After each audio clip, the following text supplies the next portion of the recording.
Was it really possible to swear allegiance to a black cat? Did people actually eat children roasted over a fire? And what precisely did they do with the wine barrels? Let's dive into the unsettling heart of medieval Europe, a world where shadows whispered of demonic pacts, broom rides, and a horrifying feast for the devil. This isn't a history lesson, it's a descent into a realm where faith fractured, secrets festered, and the line between reality and nightmare blurred. It began, predictably, with a peasant. Not a revolutionary, not a rebel, just a man named, well, the records don't give him a name, let's call him Thomas. He was seeking advice, a desperate plea for understanding from a priest who, understandably, viewed his practices with suspicion. Thomas wasn't tending a garden or mending fences. He was, according to the priest, involved in harmful magic, a term that sounds less like a hobby and more like a sentence. He'd been directed to this priest, a man named, let's call him Brother Silas, who lived just across the Tiber in Rome. Silas, a man of the Reform Party, a stickler for the rules, a keen observer of the darkness lurking beneath the veneer of piety. Silas wasn't interested in a polite conversation about bad weather, he was interested in the why. Why were these peasants, these lower classes, so convinced they could command storms? Why were they whispering about synagogues, places that sounded suspiciously like clandestine meetings of something far more sinister than a religious group? And most crucially, why were they swearing oaths to demons? The details, as Silas painstakingly documented, were chilling. It started with a simple act, a carefully concocted potion brewed in a covered pot under the scorching sun, roots, herbs, a touch of something unnatural. When the smoke rose, when the clouds shifted, when the hail began to fall, it wasn't divine intervention. It was a deliberate act, a pact made with something ancient and hungry. The synagogue, a word that chilled Silas to the bone, wasn't a place of worship. It was a gathering, a ritual. And the seduction began with a simple request, a quick trip, a moment of obedience. The seducer, a shadowy figure who appeared as a black cat, a distorted human, or something even more unsettling, would promise companionship, a glimpse into forbidden knowledge. The oath, however, was a barbed hook, designed to ensnare the unwary. Loyalty to the presiding instructor, recruitment, silence, murder of children, obedience, vengeance, and most disturbingly, a grotesque offering, a kiss on the backside, followed by a piece of the body surrendered after death. Let's talk about those children. The records don't shy away from the detail. 3 or younger, strangled and roasted or boiled. A horrifying tableau, a testament to the depravity that could fester in the shadows of belief. The justification. A sign of contempt for the Eucharist, a deliberate desecration of the sacred. It wasn't about faith, it was about asserting dominance, about proving their power over the established order. The feast that followed wasn't a celebration of life, it was a macabre ritual. A chaotic mingling of bodies, a horrifying display of disregard for natural boundaries. Men with women, men with men, fathers with daughters, sons with mothers, brothers with sisters, a grotesque parody of family, fueled by demonic influence. And the wine barrels. They became receptacles for, well, let's just say they weren't used for storing sacramental wine. Then there was the woman who transformed into a cat. A tale whispered in hushed tones, recounted by Brother Silas with a mixture of horror and fascination. A female witch, Mulier Strega, living across the Tiber who could shift her form, performing unnatural acts, tainting children in their cradles, and then, in a macabre twist, reverting to human form to cure them and claim her reward. It was a terrifying demonstration of power, a chilling reminder that the boundaries between the sacred and the profane were dangerously thin, but the stories didn't stop there. There were accounts of peasants who defied the weather, diverting storms away from their fields, manipulating the clouds with unsettling precision. These weren't accidental occurrences, they were deliberate acts orchestrated by women who possessed a dark knowledge of the elements, a knowledge gleaned from pacts with demons.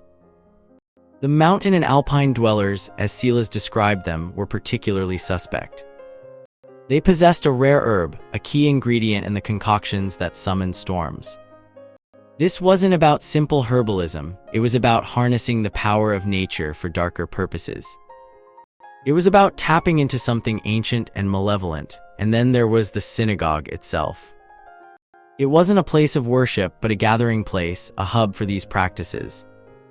It was described as a place where the most poisonous and squalid concoctions were prepared, where secrets were exchanged, and where the most horrifying acts were committed.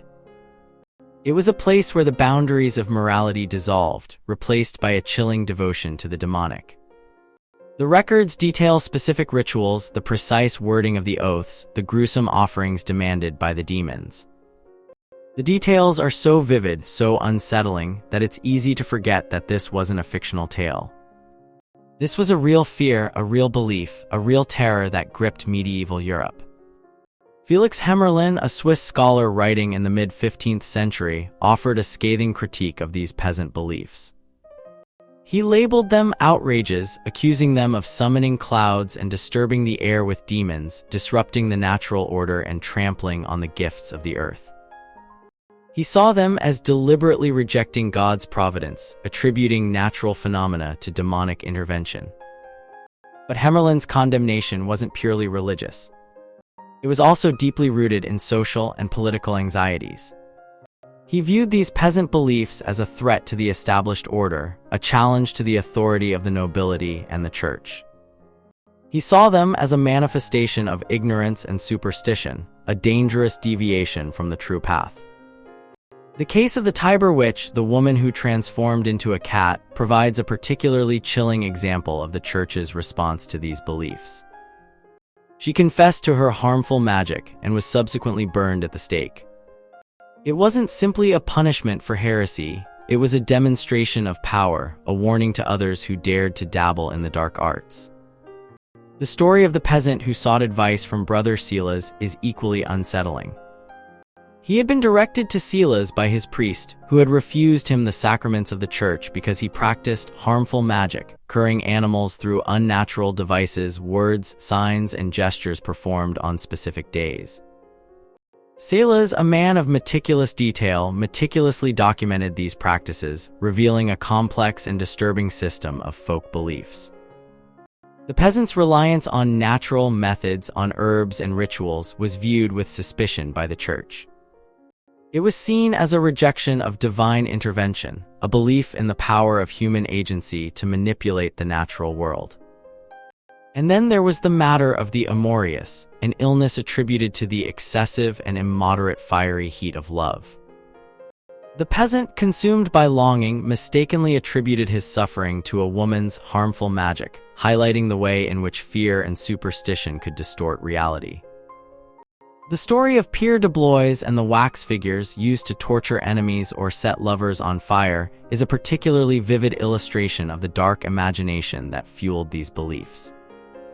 It's a reminder that the line between reality and fantasy was often blurred, and that fear could create its own monstrous realities. But the most disturbing aspect of these accounts is the casual acceptance of violence and depravity. The murder of children, the desecration of the Eucharist, the grotesque feasting, these weren't isolated incidents. They were integral parts of the ritual, a testament to the power of the demonic influence. Cardinal Juan de Torquemada, a staunch defender of the faith, offered a more nuanced perspective. He acknowledged the existence of these beliefs, but insisted that they were based on delusion, a product of feeble hope and poor faith. He argued that the peasants were simply victims of their own ignorance, manipulated by the devil. However, Torquemada's condemnation was not without its own biases. He viewed these beliefs as a threat to the established order, a challenge to the authority of the church. He saw them as evidence of widespread heresy, and he demanded their eradication. The accounts of these practices, as documented by figures like Silas and Hemmerlin, provide a chilling glimpse into the dark underbelly of medieval Europe. They reveal a world where faith was fragile, where fear was pervasive, and where the line between the sacred and the profane was dangerously thin. It's a world where the whispers of demons could be heard in the rustling of leaves, where the shifting of clouds could be interpreted as a sign of divine displeasure, and where the most ordinary acts could be imbued with sinister meaning. And as we delve deeper into these accounts, we are left with a haunting question. How could a society steeped in religious belief simultaneously embrace such horrifying practices? Was it simply a matter of ignorance and superstition, or was there something deeper at play, a reflection of the anxieties, the fears, and the contradictions of a world on the brink of transformation? Was it really possible to swear allegiance to a black cat? Did people actually eat children roasted over a fire? And what precisely did they do with the wine barrels? The answers, it seems, lie buried in the shadows of the past, waiting to be unearthed and examined, a chilling reminder of the darkness that lurks within the human heart.